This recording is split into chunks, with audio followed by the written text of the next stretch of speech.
제가 구원론을 공부하면서 그냥 예수 믿으면은 구원받는다 이렇게 그냥 알고 있지만은 그게 어떻게 우리에게 이루어지는지 또 구원이라는 것이 도대체 어떻게 어떠한 것인지 이런 내용들을 쭉 공부를 하고 있습니다. 우리 첫 시간 구원은 뭐냐? 구원은 하나님과의 관계의 회복이다. 죄로 인하여 멀어지고 하나님으로부터 하나님의 생명과 사랑과 영광으로부터 떨어진 우리들이 다시 구약의 제사를 통하여 하나님께 돌아갈 수 있었던 것처럼 예수 그리스도께서 친히 제물이 되시고 그분이 대제사장 되셔서 우리가 예수 그리스도를 통하여 하나님과의 관계가 회복된다. 그것이 구원이다. 그 구원은 믿음으로 우리가 그리스도를 믿음으로 나가는데, 믿음이라는 건 뭐냐? 믿음이라는 것은 영적 결합이다 그랬습니다. 믿음은 결합이다. 그래서 주님과 우리가 하나가 되는 것입니다. 세례를 받는 것도 주님과 함께 장사 지내고 주님과 함께 부활하는 것이요, 또 우리가 성찬을 나누는 것도 주님이 우리 안에 들어오셔서 우리와 한 몸이 되신 것을 기억하는 것이고, 우리가 예수 그리스도를 믿을 때에 성령께서 실제로 우리 안에 들어오셔서 그가 너희 안에 거하실 것이요 영원토록 너희를 떠나지 않는다는 주님의 약속대로 보혜사 성령이 우리 가운데 임하게 되는 줄로 믿습니다. 예수 그리스도를 믿는다는 것은 그 예수님이 내 죄를 사해 주셨기 때문에 예수님을 믿으면 내가 예수님과 하나가 되어서 천국에 간다라는 것을 믿을 뿐만 아니라 예수 그리스도를 주님으로 영접하는 것이다. 볼지어다 내가 문 밖에서 두드리노니 누군지 내 말을 듣고 문을 열면 내가 그로 들어가 그로 더불어 먹고 그로 더불어 마시리라.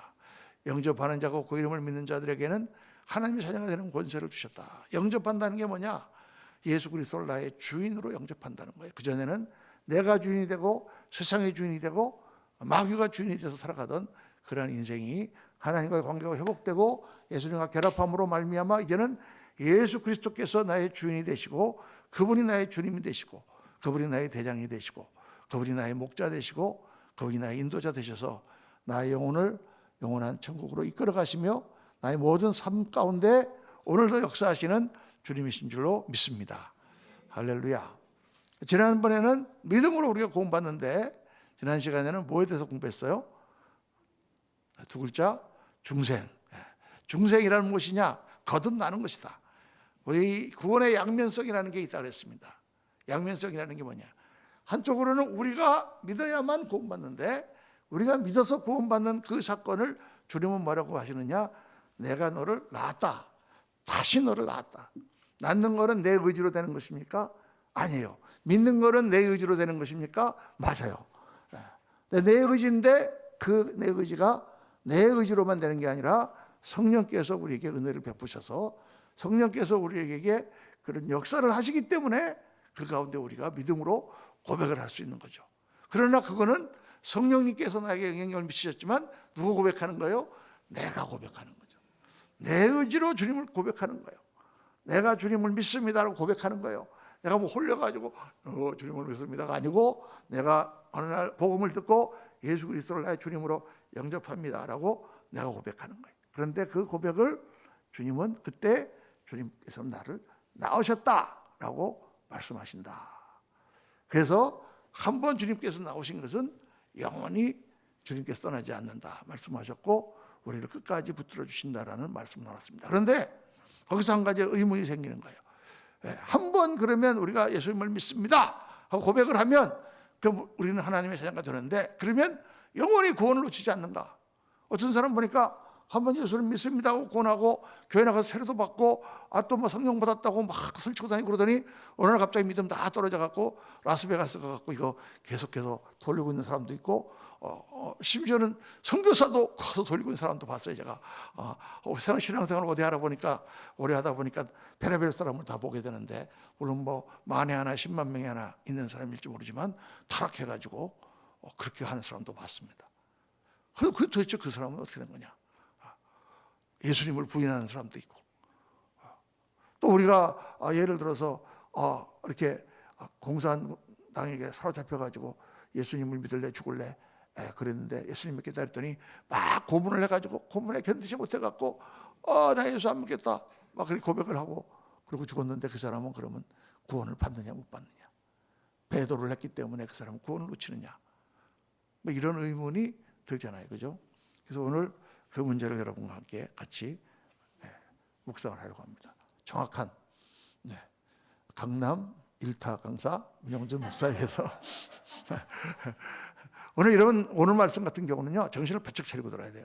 정신을 놓치면은 도대체 어디로 흘러가는지, 이게 논리적이기 때문에 정신을 놓치면은 이게 꿈인지 생신지, 뭐 물론 그렇게 가도 은혜가 됩니다만은, 자, 히브리서 6장 4절부터 6절까지 다 같이 큰 소리를 읽겠습니다. 시작.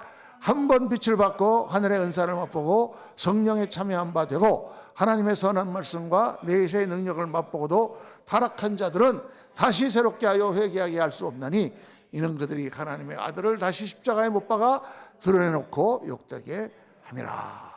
이게 아주 히브리서 4장 6절부터 4절부터 6절까지 말씀은 굉장히 우리 특별히 하나님의 예정을 믿고 한 번 믿으면은 하나님께서 저를 자녀 삼으셨기 때문에 같이 우리를 구원하신다라는 그런 말씀과 너무나 다른 말씀이기 때문에 우리를 아주 괴롭히는 말씀 중에 하나입니다. 그 괴롭히는 말씀 중에 하나가 또 뭐냐면, 우리 로마서에 보면은 사람이 행위로 말미암는 게 아니라 믿음으로 말미암아 구원받는다, 이렇게 사도 바울이 분명하게 말씀을 하는데, 야고보서에 보면은, 야고보서에는 허탄한 사람아, 행함이 없는 믿음이 헛것인 줄 알고자 하느냐, 영혼이 없는 육신이 죽은 것처럼 행함이 없는 믿음은 헛것이니라, 이렇게 말씀합니다. 그러므로 사람이 믿음으로만 구원받는 게 아니라 행함이 있어야만 구원받는다라고 야고보서는 말씀하고 있단 말이에요. 그러니까 믿음으로 구원받는데 행함으로 구원받는다 그러니까 얼마나 헷갈립니까? 그래서 심지어는 마틴 루터 같은 그런 대신학자도 야고보서를 보면서 야고보서는 지푸라기 서신이다, 이렇게 얘기를 했어요. 지푸라기 서신이다. 그런데 이제 우리가 성경을 전체를 잘 읽고 나면은 야고보서와 사도 바울의 로마서는 다른 이야기를 하고 있는 게 아니라 같은 이야기를 하고 있는 거다. 우리가 믿는다고 할 때 믿음으로 구원받는데, 그 믿음을 우리가 확인하려면, 내가 예수님을 믿는다라는 것을 확인하려면 어떻게 확인합니까, 여러분? 오늘 우리가 묵상하겠지만은 내가 믿는다는 사실도 나도 100% 확증을 못해. 내가 믿는 건가? 내가 정말 믿긴 믿는 건가? 그렇잖아요. 그 확증은 어떻게 나타나느냐? 내가 어떻게 살아가느냐? 어떤 삶을 사느냐? 내가 어떤 생각을 하느냐? 나를 보면은 내 행동을 보니까 내가 믿는 거구나. 저 사람의 행동을 보니까 저 사람 믿는 거구나.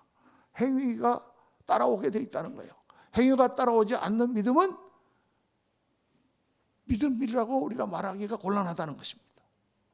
그것은 마치 영혼이 없는 육체처럼 살아있다고 얘기하기가 곤란해. 저 어떤 돈 있는 분한테 가서, 친구한테 가고 내가 나 저 100만 원만 좀 빌려주세요 그랬는데, 좀 나를 못 믿는 눈치야. 당신 나 못 믿어. 믿어. 그 빌려주세요. 그러면 근데 그거 믿는 거예요, 안 믿는 거예요? 안 믿는 거예요. 믿으면 내가 여윳돈이 있으니까 믿으면 빌려주겠지. 약을 다 갖고 왔는데, 약이 지금 의사가 제조했는데 이거 먹어서 날짜에 믿음이 별로 안 가. 그래서 다 갖고 왔는데도 안 먹어. 그런 사람 많아요, 자기가 의사가 돼가지고. 나도 가끔 그래. 의사는 쓸데없는 거 괜히 해준 거야. 안 먹어. 안 믿는 거예요. 그렇죠? 믿으면 어떻게? 먹는다는 행위가 나타난다는 거다. 그러니까 행함이 없는 믿음은, 내가 믿는다고 하면서 전혀 예수 믿는 저런 사람처럼 살지 않는 사람은 저 사람이 믿는지 안 믿는지 다른 사람도 모르고 본인도 몰라. 본인한테 물어보면 글쎄요, 좀 믿으려고 하는데 안 믿을 때도 있고 막 이런단 말이에요. 그래서 야고보 사도가 그 말씀한 겁니다. 똑같아요.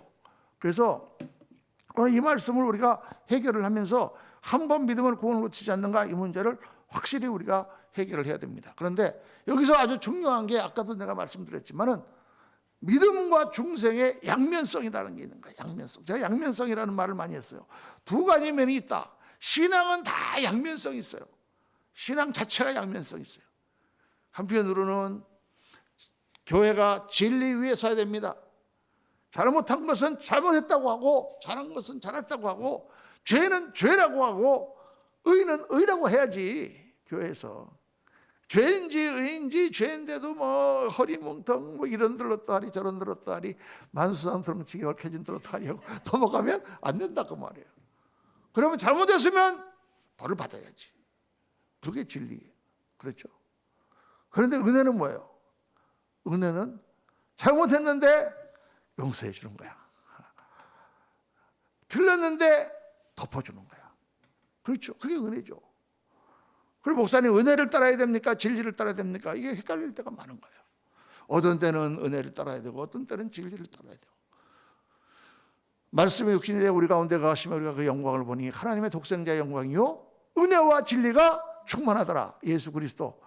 요한복음 1장 14절에 말씀 육신이 되어 오신 예수님을 보니까 은혜와 진리가 충만해. 예수님은 진리를 선포하시고 죄인들은 다 벌을 받아야 되는데 어떻게 은혜를 나타내셨어요? 그 죄값을 다 자신이 십자가에서 짐으로 말미암아 하나님의 은혜를 나타내셨습니다. 할렐루야. 그래서 예수 그리스도는 은혜와 진리가 충만해. 우리가 진리대로 모든 것을 다 따지고 옳고 그른 것을 다 따져야 되는데 그 진리로 따지는 것 갖고는 은혜가 안 되잖아요. 그래서 그걸 은혜로 덮으려면 어떻게 해야 돼요? 십자가가 있어야 돼요. 누군가가 십자가를 져야 되는 거예요. 그래서 은혜와 진리가 충만하게 되는 것입니다. 그런 것처럼 양면이 있어요.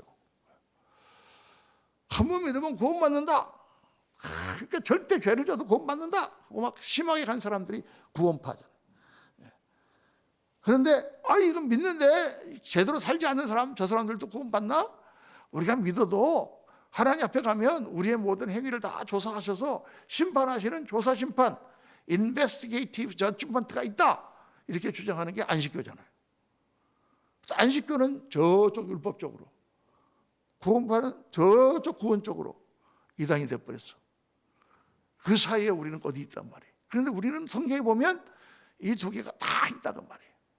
하나는 하나님을 믿으면 하나님 자녀로 삼으셨으니까 너는 구원받았다, 이렇게 말씀하시는, 누가 우리를 그리스도의 사랑에서 끊어요?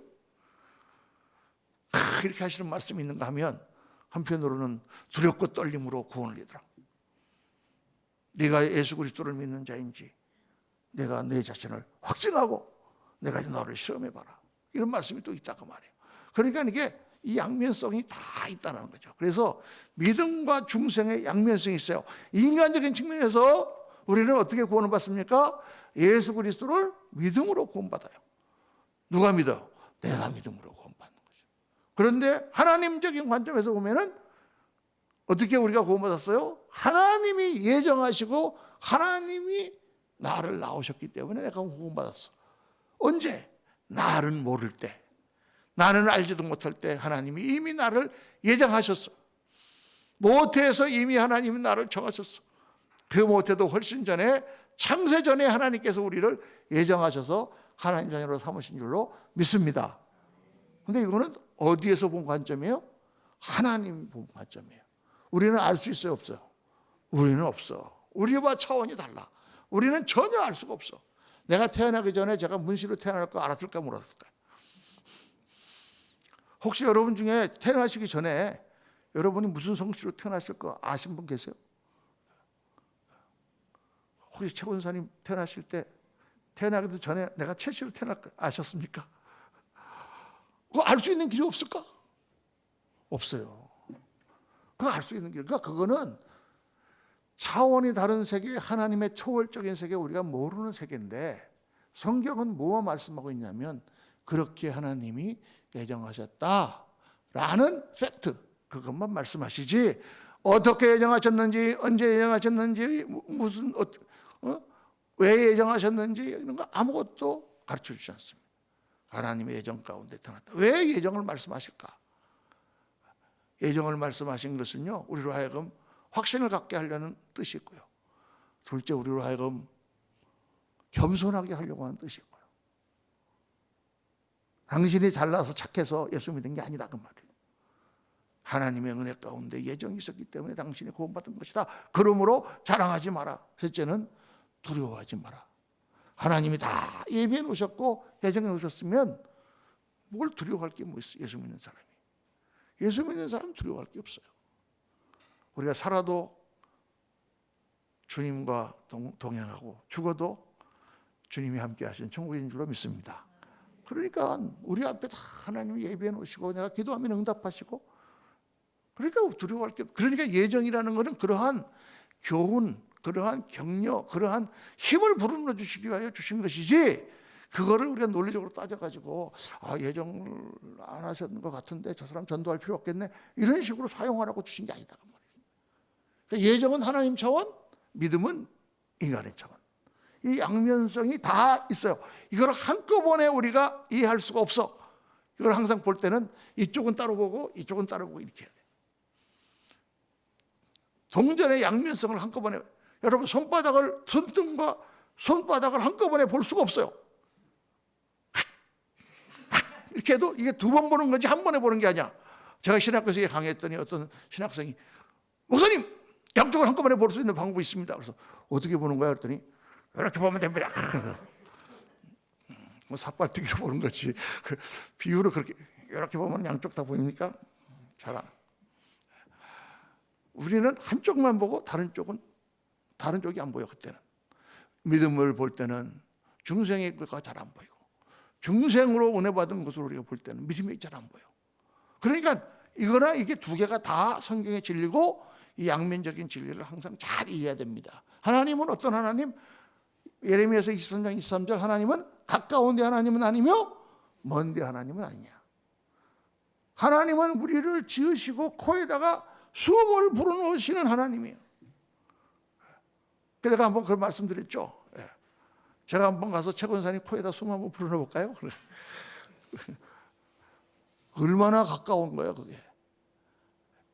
제가 숨을 불어넣을 수 있는 분은 뭐 지금 비상구급하지 않으면 숨을 불어넣을 수 있는 사람은 집사람밖에 없다 그 말이에요. 그렇게 가까운 하나님이시며 동시에 그분은 끝도 없는 우주를 창조하신 그런 헛된 하나님입니다. 양면성을 다 이해하지 않으면 성경 자체가 이해가 되지 않는다 그 말이에요. 제가 이거 갖고 책을 한 권 써야 되는데 지금. 그래서 이 구원이라고 하는 부분도 하나님이 우리를 낳으셨다라는 중생의 측면에서는 하나님의 믿음과 중생은 양면적인 진리고 논리적으로 동시에 성립할 수가 없다. 그런데 하나님이 예정하신 사람은 어떻게 될까요? 반드시 믿게 되는 거예요. 우리는 알 수 없지만 하나님이 어떻게 해서든지 돌려서 반드시 예정한 사람은 하나님이 믿게 하신다. 왜? 하나님이 예정하셨으니까. 하나님이 실패하실 수가 없죠. 하나님이 실패하실 수가 없습니다.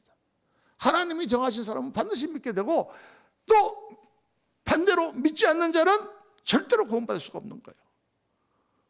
하나님을 믿지 않는다. 그러면 구원받을 수가 없는 거예요. 이게 성경의 진리예요. 그러니까 이 진리 가운데 믿음은 반드시 필요한 것입니다. 내가 하나님을 믿지 않고 예정을 하셨으니까 나는 안 믿어도 그냥 하나님, 절대 그렇게 할 수가 없는 거예요. 나는 예수님은 누가 전도를 할 때 그걸 받아들여서 내가 믿어야만 구원을 받는다. 이것이 성경의 진리고. 그런데 그렇게 내가 믿고 나서 보니까 그 나의 믿음이 나에게서 저절로 생긴 것이 아니라 하나님의 은혜 가운데 나에게 주어진 것이로구나 하는 것을 내가 깨닫게 된다는 것이죠. 자, 이해가 되시죠? 자, 그래서 믿음과 구원의 관계를 한번 생각해 보자고 말이에요. 자, 내가 믿습니다. 내가 믿으니까 나는 구원받았습니다. 여러분 예수 그리스도를 믿으십니까? 아멘. 그러면 구원에 대한 확신이 있으십니까? 아멘. 우리가 다 이렇게 아멘 하지만은 어떤 분들은 믿으면서도 제가 믿어요. 믿으니까 교회 다니죠. 열심히 다니죠. 그러면 지금 당장 돌아가시면 천국에 가실 수 있는 확신이 있으십니까? 그건 가봐야 알죠. 이렇게 말씀하는 분이 많습니다. 그러면 지금까지 우리는 어떻게 했냐면 그거 설명을 다시 해드릴게요. 해가지고 우리 예수 믿으면 예수님 믿고 예수님 우리 죄 다 사해 주셨어요. 그러니까 믿으셨으니까 반드시 오늘 천국에 갈 겁니다. 믿으십니까? 네, 믿습니다. 그러면 오늘 죽으면 천국 가시죠? 그래도 죽어 가봐야지. 나 같은 것이 어떻게 천국 가겠어요? 아주 겸손해서 그러는 거죠. 그래도 아직도 죄도 짓는 게 많고 신앙생활도 뭐 그냥 개떡같이 하는데 내가 어떻게 천국 가지? 이렇게 생각한다고 말이에요. 그러니까 옆에서 막 막 당신 믿으니까 종간다니까 믿으라니까 막 하면서 막 이렇게 해도 안 믿어지는데 어떻게 해? 그렇죠? 믿음이라는 것 자체는요, 내가 믿잖아요. 근데 나도 100% 확신을 못해. 어느 날 내가 막 하나님 믿는다고 설치다가 어느 날 또 친구가 또 꼬여가지고 어디 가고 신나게 놀고 집으로 돌아오는데, 야, 내가 정말 믿는 건가? 내가 정말 확 100% 내가 하나님 믿고 있는 건가? 여러분, 그런 불안이 얼마든지 올 수가 있잖아요. 마치 그런 경험을 한 번도 안 해보신 것처럼 여러분이 나를 쳐다보고 있지만 다 그런 경험이 있을 거다 그 말이에요. 믿음은 나 자신도 100% 확신을 못해. 그 인간의 믿음이라는 거는요, 언제든지 사라지거나 뒤집어질 수가 있어. 그때는 믿는다고 그렇게 철석같이 믿는다고 그래놓고 그냥 그 다음날 무슨 일이 생기니까 안 믿는 사람처럼 탁 행동한다. 지금이라도 그냥 공산당이 탁 들어가서 총 딱 대놓고 예수 믿어 안 믿어 그러면 안 믿는데요.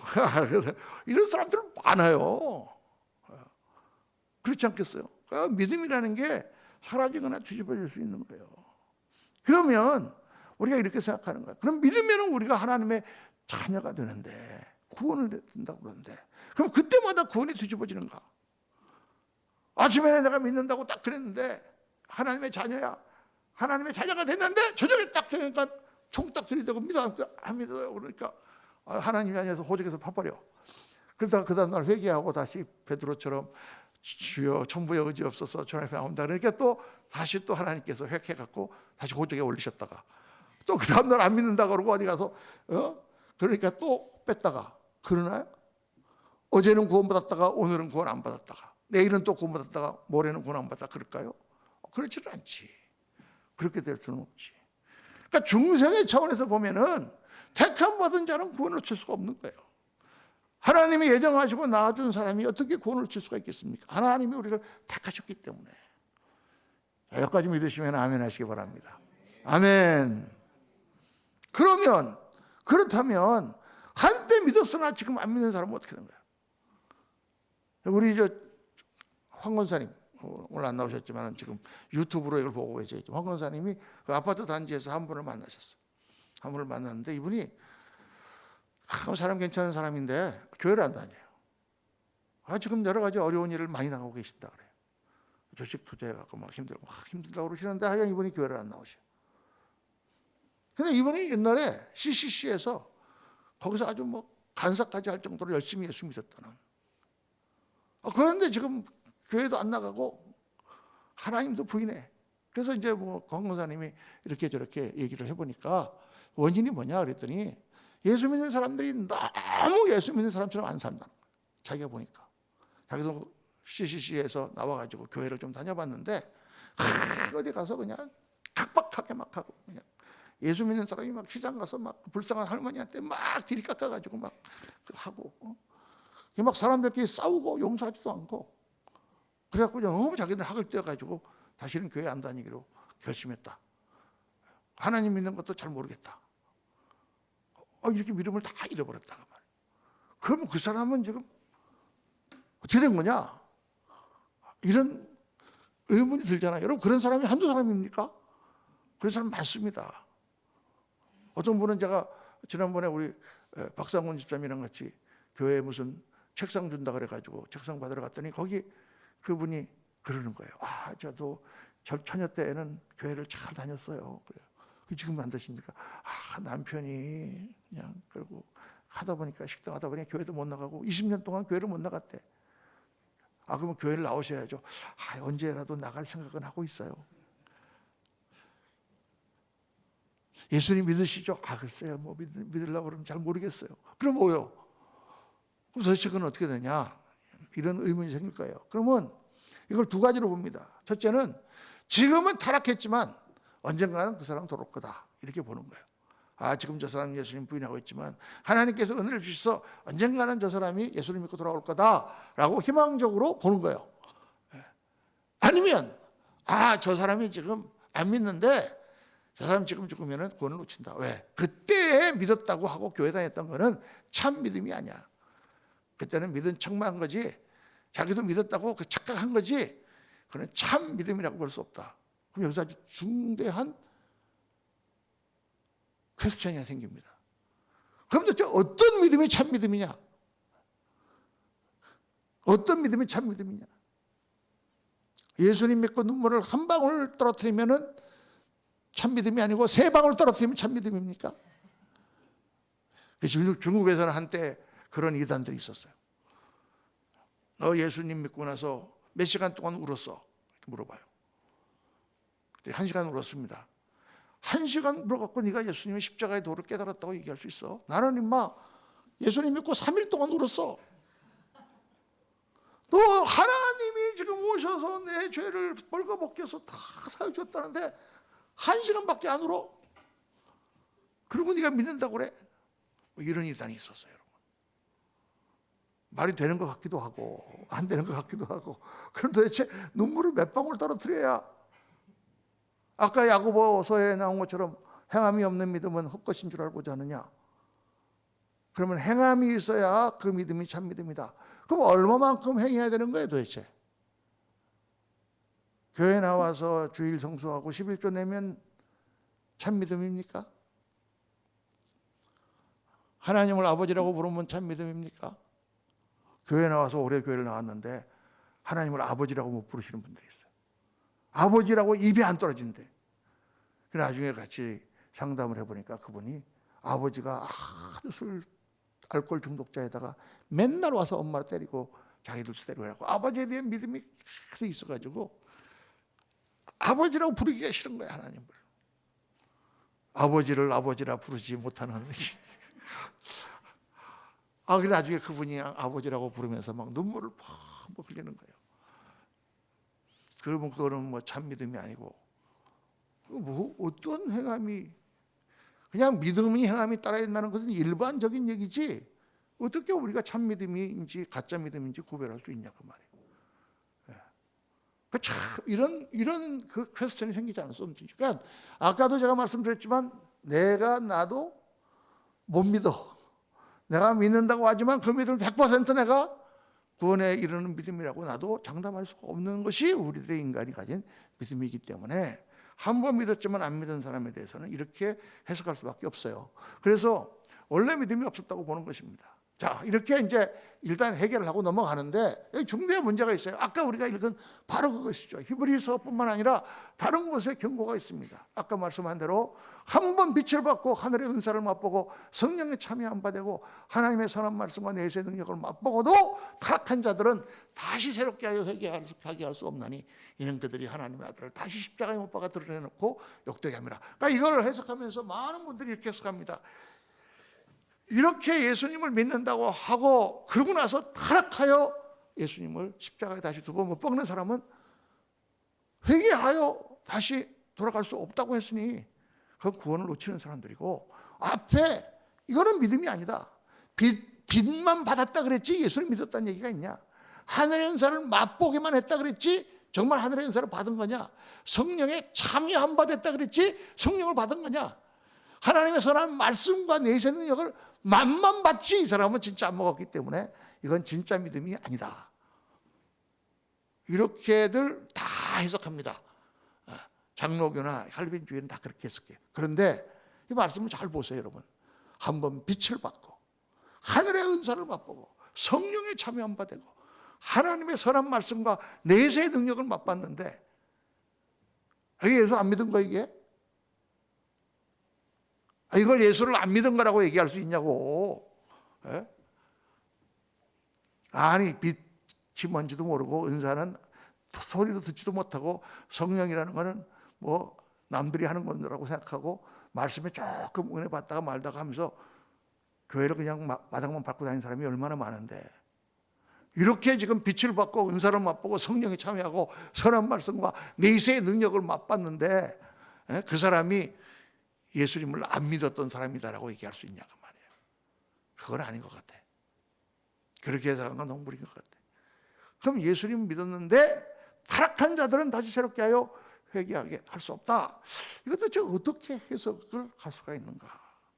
이거는 믿음이 아니라고 말할 수는 없는 것 같습니다. 그러면 그렇게 말하기 어렵다면 그럼 어떻게 해석해야 되느냐? 또 다른 배교의 경고들이 있어요. 마태복음 24장 10절에 보면 예수님이 그때 많은 사람이 실족하게 되어 서로 잡아주고 서로 미워하겠으며 불법이 성행함으로 많은 사람의 사랑이 식어지리라. 그러나 끝까지 견디는 자는 구원을 얻으리라. 끝까지 못 견디는 자는. 그 말씀 안 하셨어요. 근데 이런 말씀을 하셨단 말이에요. 예수님이. 마지막 때가 되면은 또 히브리서 20장 10장 보면은 우리가 진리를 아는 지식을 받은 후 짐짓 죄를 범한 즉 다시 속죄하는 제사가 없고 오직 무서운 마음으로 심판을 기다리는 것과 대적하는 자를 태울 맹렬한 불만 있으리라. 진리를 아는 지식을 받은 다음 짐짓 다시 죄를 범한 사람은 속죄한 자가 없다. 이렇게 강한 말씀들이 있다고 말해요. 또 데살로니가 후서 2장 3절 보면 누가 어떻게 해도 너희가 미혹되지 말라. 먼저 배교하는 일이 있고 저 불법의 사람 곧 멸망의 아들이 나타나기 전에는 그날이 이르지 아니하리니. 이런 강력한 마지막 때가 되면 배교한다. 예수님을 믿는다 그랬다가 예수님을 안 믿는다 하는 배교하는 일이 있다. 자, 이런 말씀들은 어떻게 해석을 하는가? 근데 우리가 아까 중생, 하나님의 은혜, 하나님의 예정, 하나님이 우리를 구원하신 것을 끝까지 우리를 지키신다라는 그 뜻으로 생각해 보면 이런 내용의 말씀들은 우리가 믿었던 사람이 다시 타락하여 구원을 놓치게 한다는 말씀이라기보다는 배교의 위험성을 우리에게 경고하고 우리의 믿음이라는 것은 끝까지 지켜야 한다는 것을 강조하는 강력한 경고의 말씀으로 보는 것입니다. 그러니까 한번 성령의 비침을 받고, 왜냐? 히브리서 오늘 제가 여기 보지는 않았지만 그 말씀 보면은 바로 그 히브리서 6장 말씀 바로 뒤에 6장 10절 말씀에 뭐라고 말씀하시냐면 그러나 그렇게 하지만 너희들에게는 더 나은 하나님의 약속이 있다. 너희들은 하나님께서 지켜주신다라고 다시 격려하는 말씀이 있는 거예요. 이게 참 우리를 헷갈리게 만드는 것인데 히브리서 6장 아까 4절에서 6절까지 한 번 비침을 받고 한 번 빛을 받고 성령에 참여한 바 되고 그랬는데 그런 사람은 다시 새롭게 하여 회개할 수밖에 없나니 하고 9절 말씀 보면은 사랑하는 자들아 우리가 이같이 말하나 이렇게 내가 강력하게 말했지만 너희에게는 이보다 더 좋은 것 곧 구원에 속한 것이 있음을 확신하노라.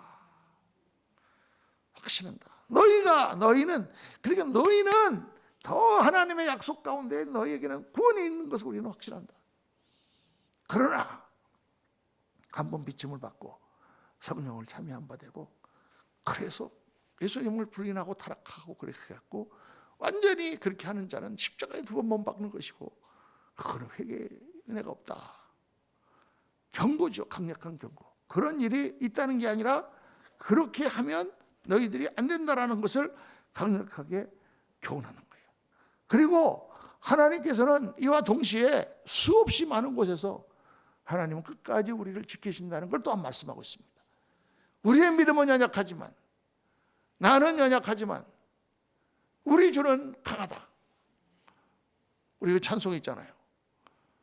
나는 연약하나 우리 주는 강하다. 나는 연약하지만 하나님은 강하시다. 하나님의 약속은 지켜주신다.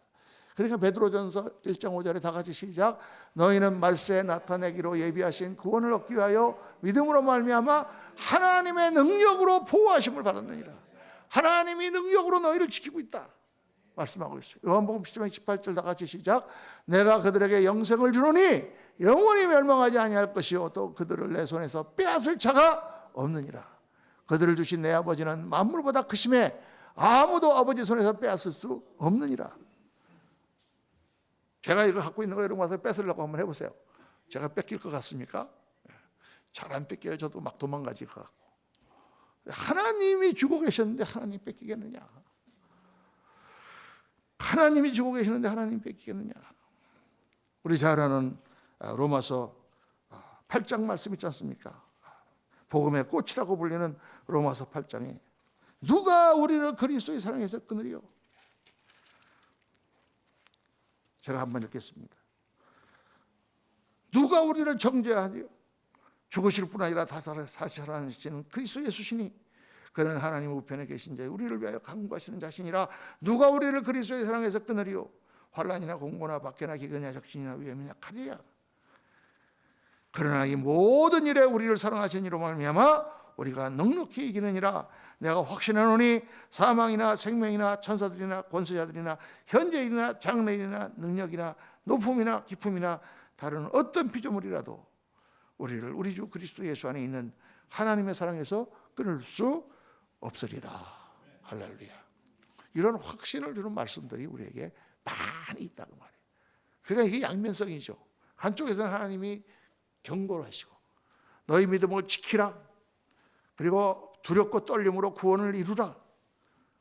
배교하지 마라. 한번 하나님을 믿는다고 고백해놓고 나중에 타락하면 영원히 속죄할 할 능력이 없을 수 있다.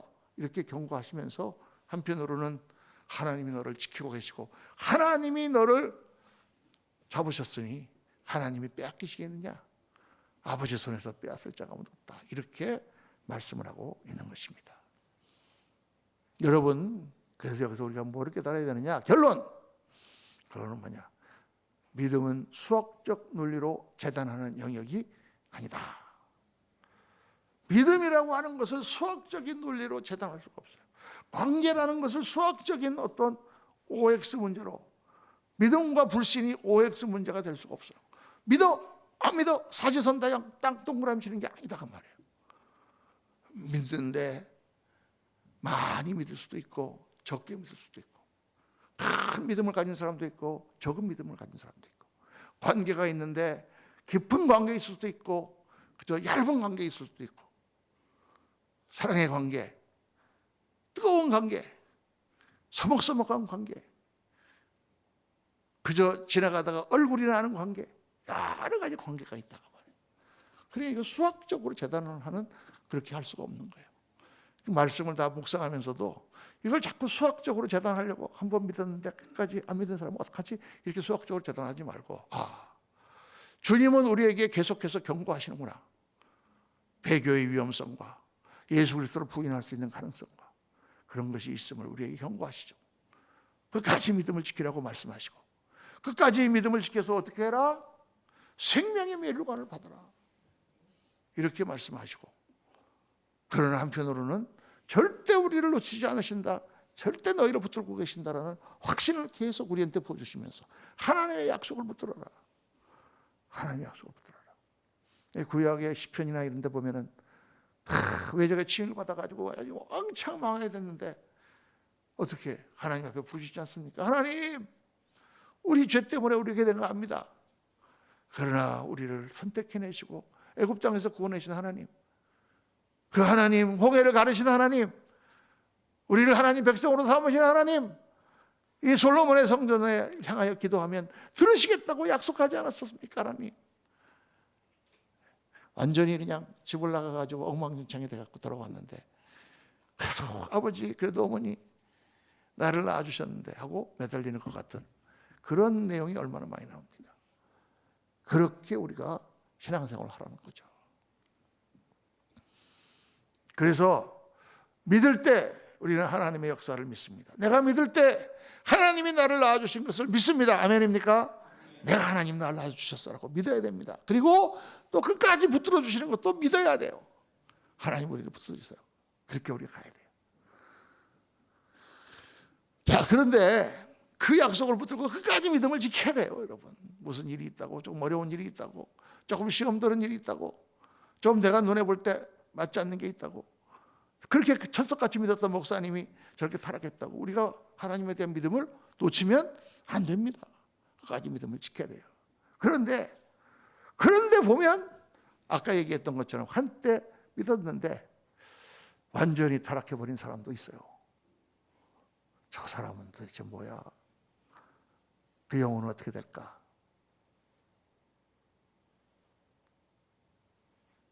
이거는 예입니다. 그런 사람을 본 적은 없는데 한때 예수를 믿는다고 막 그렇게 하고 막 전도사도 한다고 신학교 다니던 사람이 어느 날 보니까 절에 들어가서 나무관세음보살을 하고 있어. 그런 경우는 어떻게 될까? 그 사람은 믿은 것인가 안 믿은 것일까? 정답 혹시 아시는 분 계세요? 정답은 알 수 없다. 하나님만이 아신다. 왜? 구원의 주체는 하나님이세요. 내가 아니에요. 구원의 주체는 하나님이세요. 하나님이 우리를 구원하시는 것이지 내가 구원받는 게 아니에요. 그분이 우리를 구원하세요. 그분이 구원하시고 우리는 뭘 믿어요? 그분의 약속을 믿는 거예요.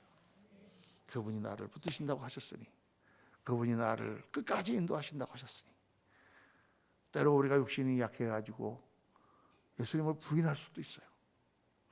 때로는 너무 낭망이 돼서 자살하는 사람도 있어요. 그 사람 구원받았냐 안 받았느냐, 이거 갖고 논란을 많이 합니다. 자살도 우울증 때문에 하거든요. 우울증. 정신병이에요. 질병하고 똑같아. 어떻게 우리가 판단할 수 있겠습니까?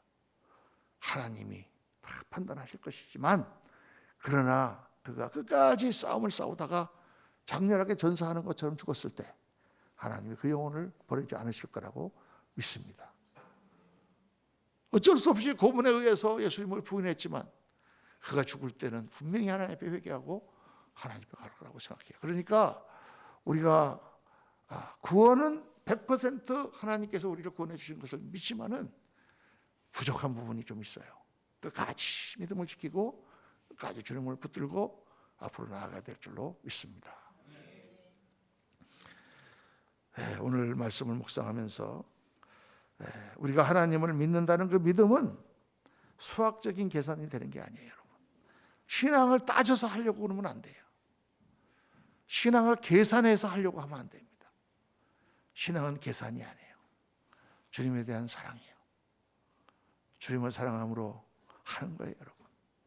때로는 힘들고, 때로는 사람들의 조롱을 받고, 때로는 너무 괴로워도 주님이 나를 사랑하시고 내가 그 주님을 붙들고 사는 게 너무나 감사하기 때문에 가는 거예요. 그게 신앙이지 해야 되냐 안 해야 되냐 OX 따져갖고 하는 게 아니에요. 그렇죠? 믿음의 영역이라는 그런 영역입니다. 오늘 이 말씀을 잘 들으시고 그렇구나.